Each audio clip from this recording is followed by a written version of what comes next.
যে কোনো সময় এই নির্বাচনকে সেখান থেকে সেই দলের হোক লোকজন একসাথে হয়ে মব সৃষ্টি হয়ে আইন নিজের হাতে তুলে নিয়ে অনেক বড় দুর্ঘটনা ঘটারও সম্ভাবনা আছে।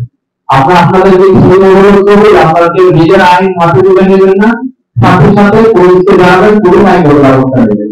আপনারা কোনো ব্যক্তি যদি অপরাধ করতে চুরি ডাকাতি বা এরকম কোনো অপরাধ করতে ধরতে পারেন, হাতে নাতে ধরতে পারলে সবাই সমাজে আপনার সাথে সাথে পুলিশকে জানান, আপনার তাকে মারধর করার কোনো প্রয়োজন নেই। আপনারা যদি যখন কোনো ব্যক্তিকে কোনটাই অপরাধ করতে হাতে নাতে ধরতে পারেন, অবশ্যই পুলিশের সহযোগিতা দিবেন, কিন্তু কখনো নিজের হাতে আইন তুলে নেবেন না।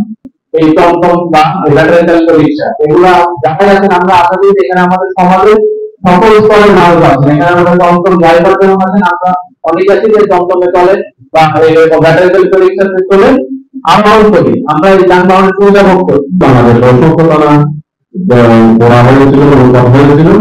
আরেকটি ঘটনা ঘটেছে 5 আগস্টের আগে, 5 আগস্টে বাংলাদেশের অনেক থানা লোক কথা হয়েছে করা হয়েছে। 5 আগস্টের দিন আপনারা জানেন, আমি প্রধানমন্ত্রীর জ্ঞাতার্থে বলতে চাই যে বাংলাদেশের বিভিন্ন জায়গায় বিভিন্ন থানা ভাঙচুর করা হয়েছে, পুলিশ বাহিনীকে আহত করা হয়েছে।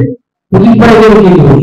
ওনারা তো হুকুম পালন করেছেন, কিন্তু উপজেলার এই থানাটি আমাদের বিভিন্ন জামাত সালাউদ্দিন আহমেদের হাত দিয়ে করা। উনি রাত দিন পরিশ্রম করে, আমাদের এখনই মনে আছে, আমরা আরো অনেক ছোট ছিলাম, উনি ম্যাপ দেখে দেখে এখানে এই ভবন নিয়ে জায়গাগুলো একবার করেছেন। আজকে আমাদের একটা জিনিস স্মরণ না করলে হয় না। আজকে ছাত্র দলের নেতৃবৃন্দ, যুব দলের নেতৃবৃন্দ, আজকে যারা আমাদের সামনে বসে আছেন, তাদের অনেক ত্যাগ চিকিৎসা ছিল,